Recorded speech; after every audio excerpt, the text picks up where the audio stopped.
Las leyendas urbanas son estas historias que han sido mantenidas y propagadas por medio de la tradición oral desde distintos periodos de la historia del hombre. Estas historias nos ayudan a entender un poco mejor cómo funciona nuestra sociedad, cómo funcionan los determinados valores de algún pueblo, lugar o cultura. Y es por esto que son importantes para dejarnos mensajes prácticos de advertencia, a veces simplemente para meternos miedo, o para enseñarnos a valorar ciertas cosas que normalmente no hacemos. Como lo vimos en el programa anterior, hoy también vamos a hablar de estas leyendas urbanas. A veces ni siquiera es tanto como aprender lecciones. Las leyendas urbanas surgen simplemente por como una especie de respuesta en defensiva en contra el constante bombardeo de los medios de comunicación. Porque nosotros nunca sabemos qué es lo que estamos consumiendo, qué es lo que estamos oyendo, hacia los lugares a donde vamos, cuáles son los medios que nosotros ocupamos para llegar a ciertos lugares o obtener información. Y ahí de repente nacen ciertas leyendas urbanas para poder tratar de explicar por qué, por ejemplo, para ir a un lugar nos subimos a un bus y los buses tienen cierta forma o de repente hay ciertos símbolos que uno no entiende. Claro, son como una forma de explicación semi-racional que vuelve a tener ese carácter de pensamiento mítico propio de la antigüedad. Por ejemplo, una leyenda urbana bastante simple, pero interesante, es lo que pasaba en Chile con los muñecos pepones. Ustedes, sobre todo si son ya mayores de edad de nuestra generación, recordarán el muñeco pepón, que era la versión chilena más corriente y económica de las muñecas caras de marcas como Mattel. Exacto. Eran muñecos tanto para niños como para niñas, de tamaño bastante grande, con una cara bastante redondita. Las partes de plástico eran la cara, las manos y los pies. Sí, Todo pues, el cuerpo era de... así como de blando, como algo así como género relleno con algodón. Eso, el género lleno con algodón, lo cual hacía que fueran más económicas. Exacto, y eran como regordetes, eran muñecas bastante chistosos de apariencia. Bastante chistosos, claro, de apariencia, como tiernos, y debido a su precio y a su fama, entre comillas, popularidad, mejor dicho, estaban en muchos de los hogares de nuestro país. Y de pronto, un elemento que es bastante común y cotidiano, como lo puede ser un juguete, en este caso un muñeco, empezó a tomar ciertos tintes oscuros. Y aquí es donde nosotros vemos que tal vez una persona se percató de este detalle y comenzó a crear toda esta historia. Los pepones tenían una de las manos, o a veces dice la variación las dos, en la posición de la forma, como diríamos, de la posición de las manos típica de los satánicos, de los satanistas. O también lo puede ser sino que hacen los metaleros, o sea, con Claro. los dos dedos del medio, que son el dedo del medio y el anular flectados, Sí. dejando el dedo meñique y el índice extendido. Sí. O sea, formando la forma de los cuernos. Y a veces acompañado también del pulgar. Ah, sí, pues, por lugar de repente una pequeña variación. Claro, entonces, como el muñeco tenía esta forma en la mano, empezó a crecer esta leyenda de que se asociaba con que el muñeco tenía una carga espiritual negativa, que donde estaban, en las casas donde estaban estos muñecos, pasaban cosas.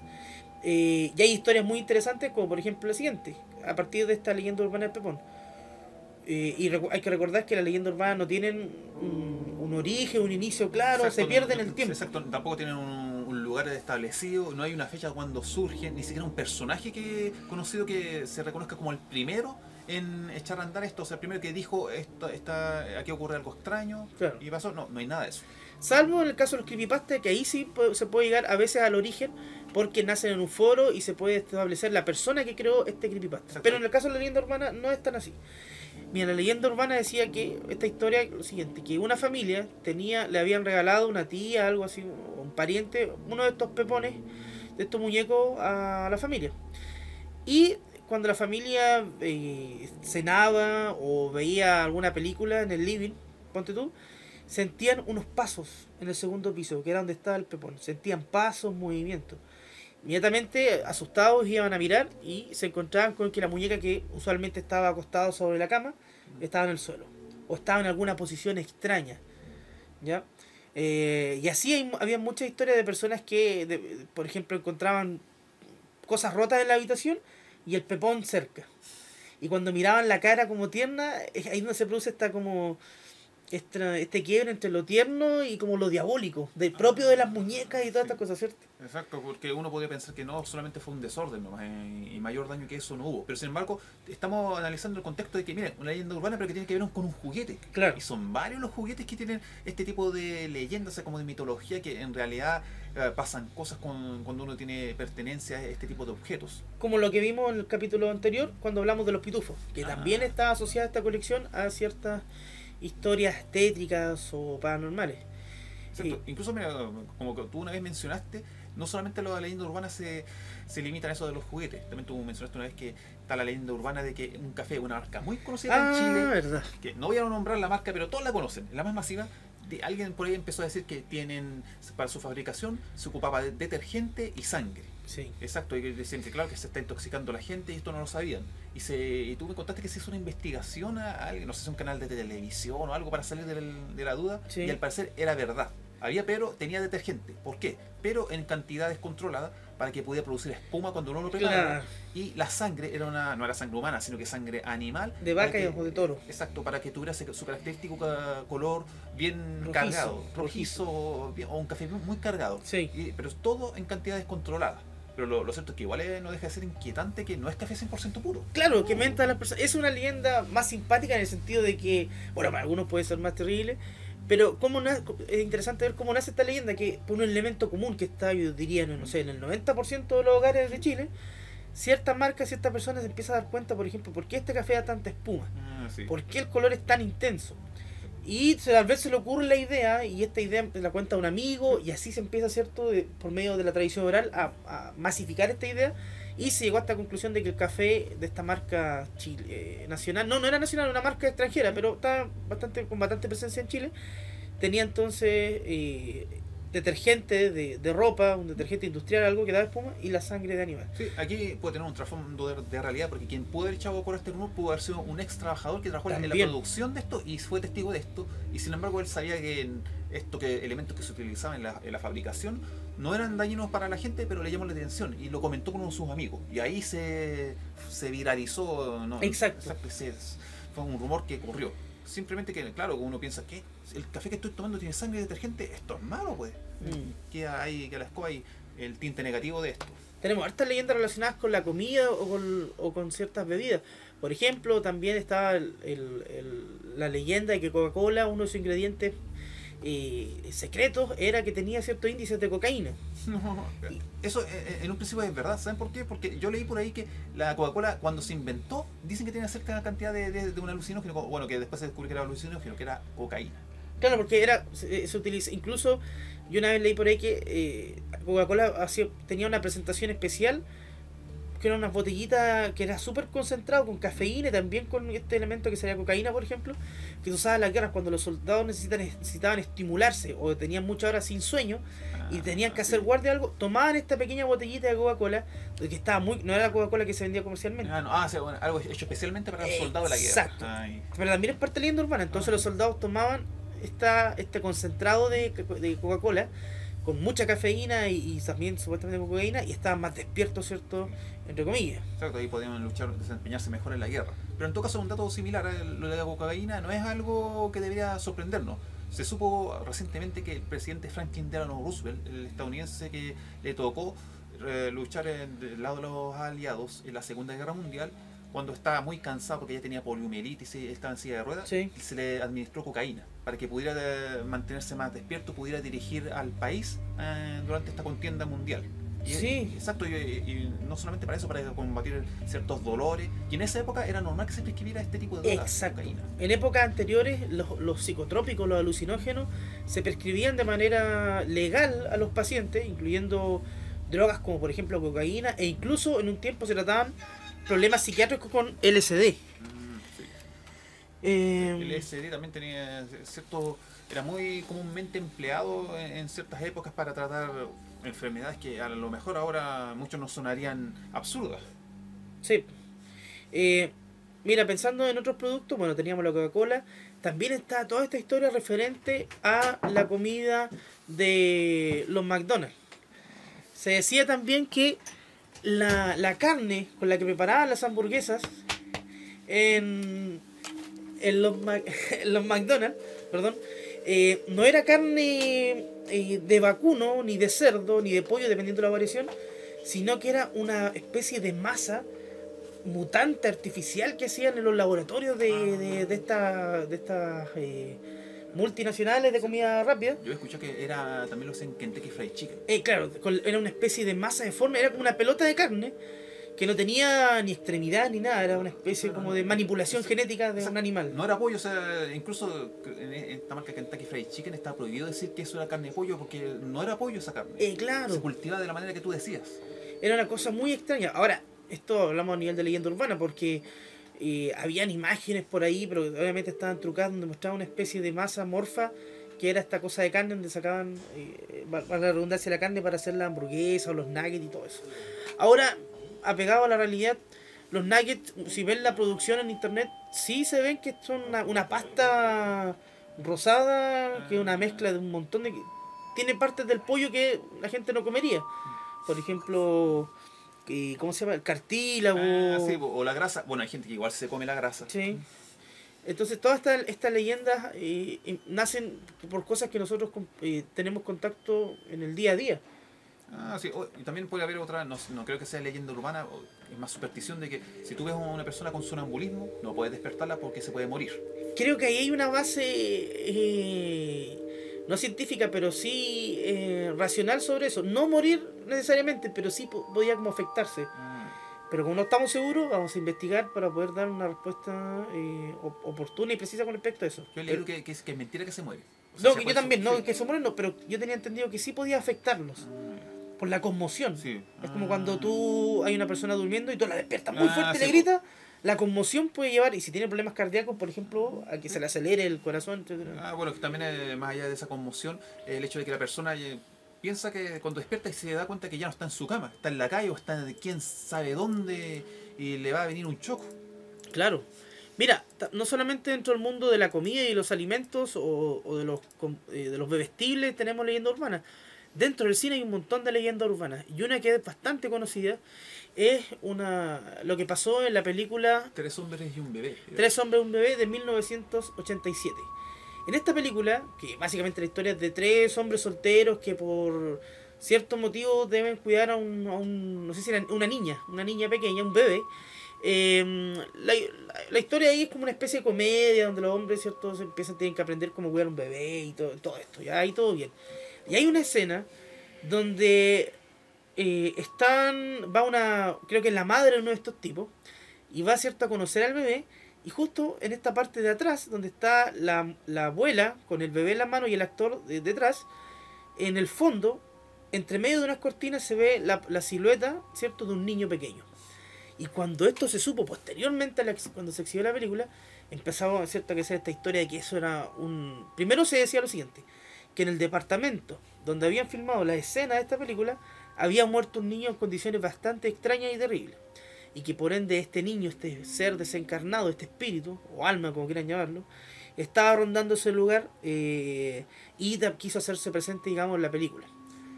Que lo que se supo posteriormente con la investigación es que, en primer lugar, esta escena nunca se filmó en un departamento, sino que en un estudio, creo que en Toronto, un lugar donde tenían estos estudios para cine, y que el niño que se ve de fondo, que igual cuando uno tiene la imagen o ve la imagen es bastante creepy. Incluso que se hace un análisis, dicen que el niño en sí no tenía rostro. Se hizo un análisis computacional y dijeron que no había un rostro ahí. Se ve una cabeza, unos ojos, pero claro, más allá de eso no. Digamos por la calidad también de la cinta de la época. Pero se concluyó que esto era un cuerpo en tamaño real de cartón, es decir, en un solo plano, para una publicidad. Entonces algunos de los tramoyas de las personas que ordenan el set, ¿cierto?, seguramente pueden ser varias explicaciones. O lo dejó ahí a propósito para hacer una broma, para asustar a alguien, o simplemente fue un error y se olvidó a los tramoyas sacarlo del set para la filmación, o el director, y esto pasa en muchas películas, el director lo habría dejado a propósito para darle, ¿cierto?, algo que contara a su película, para darle su toque, su toque místico, pero su toque místico, su plus adicional a la película. Exacto, pero en el fondo eso tiene igual un fin comercial, porque todos van a querer ver la película solamente para poder ver ese detalle. Claro, Lo cual igual lo hace interesante. Ese es uno de otro, no sé si para ir terminando, pero otro mito que no mucha gente sabe, el auto de James Dean. Cuéntalo tú. Sí, no, simplemente porque lo vi en internet recientemente. Dice que James Dean se había comprado un auto, no me acuerdo cómo se llama la marca, un Spider, creo, de la época. Y dicen que por ahí por el año que se lo había comprado, por el 54 55, él se había juntado con otro actor británico muy conocido llamado Alec Guinness, que fue, años después, interpretó al primer Obi-Wan Kenobi en la Guerra de las Galaxias. ¿Ya? Entonces, dice que ahí están en un restaurante y James Dean lo fue a saludar. Hola, ¿cómo estás, Alec Guinness? Sé que yo te admiro. Ya se pusieron a conversar. Dijo, oye, Alex, sí, quiero mostrarte algo. Y James Dean va al estacionamiento con Alec Guinness y le muestra su auto. Mira lo que me compré, mi Spider. Le he llamado My Little Bastard. Mi pequeño bastardo. Y entonces Alec Guinness, que ya no mucha gente sabía, pero él tiene ciertas cualidades como de esotérica. Sí. Él podía dar cosas y le dijo, ¿sabes que tu auto, James, me da mala espina? ¿Sabes que yo que tú deseaste ese auto, véndelo? Porque de lo contrario, 7 días más vas a morir. ¿Estás seguro? Sí. No, sí, tiene mala vibra. Y efectivamente, eso fue por ahí por fines de septiembre de 1955 y una semana después de eso, James Dean moría en el accidente que le costó la vida. Sí. Incluso mira, muchas personas piensan que James Dean era muy dado a las carreras. De hecho, apenas terminó de filmar su última película, que era Gigante, él se subió a su auto y él tenía un contrato no correr en carreras, porque si moría no podían terminar la película. Claro. Y apenas terminó la película, al tiro se puso a correr, pero sin embargo muchas personas piensan que el accidente lo pasó porque andaba corriendo en las carreteras, alguien lo animó a correr. No, dicen que ni siquiera andaba a exceso de velocidad. Incluso él andaba corriendo con su copiloto, que era un mecánico, y cuando vio un auto, James dijo, ese tipo tiene que vernos. Y dicen, claro, sí, los vio, pero demasiado tarde. Pero dice, le pasa el mecánico, no quiso hablar, pero creo que mencionó que en último momento James Dean iba a una velocidad normal y trató de hacerle el quite al auto, pero aún así fue demasiado tarde. Y lo otro que dicen que, bueno, James Dean murió, que ese auto quedó maldito. Dicen que ese auto después lo desarmaron, lo fueron a dejar a una desarmaduría y todos los que manipularon ese auto les pasó accidentes graves. Incluso el que transportó el vehículo, así cuando estaba todo chocado, el remolque, ¿sí? Tuvo un accidente transportando el vehículo, exacto. Supuestamente, según la leyenda urbana. Sí, exacto, y lo que dicen incluso que ese auto después lo desarmaron y todas las personas que quedaron manipularon partes de este auto del pequeño bastardo de James Dean. Ponte tú, manipularon el motor, dice que a una persona le cayó encima el motor, le quebró las piernas o los brazos, otra persona creo que le cayó encima y murió, otra persona le golpeó la cabeza, quedó gravemente herido, sí, para el resto de su vida. Y este mecánico que sobrevivió en el accidente que iba con James Dean nunca quiso hablar sobre esto. Se enojaba mucho cuando le preguntaban sobre la muerte de James Dean. Habría muerto en el año 82, bueno, de causas naturales. ¿Sí? Eso fue lo que llamó la atención. Nunca quiso referirse a ese momento. Estaba muy cansado y enojado de que siempre le preguntaban por lo mismo. Y por otro lado está el mito de que la maldición del auto de James Dean. Estas leyendas estarían dentro de la clasificación de los objetos malditos: diamantes, mesas, cuadros, pinturas, pintura cuadros, y un montón de objetos que estarían diseminados por el mundo que tendrían una carga espiritual o negativa terrible. Exacto, ahí se lo está escapando también cuando Lord Carnarvon o Howard Carter descubrió el Tutankamón en Egipto. Otra leyenda urbana más. Claro, estamos rodeados de leyendas urbanas.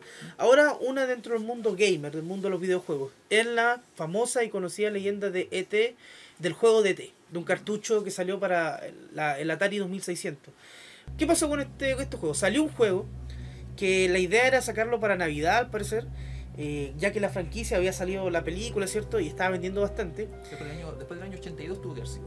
No estoy seguro en cuánto el año, pero el tema es que la productora, los tipos que estaban produciendo el juego, fueron muy presionados por la compañía de trama, no sé, Hollywood, Warner Bros., etcétera, presionando a Atari para que sacaran el juego para Navidad. Tenían que tenerlo. Y fue tanta esta presión que el juego, que por ejemplo estaba pensado para sacarlo, no sé, en 6 meses o en un año, lo sacaron en 2-3 meses. ¿Ya?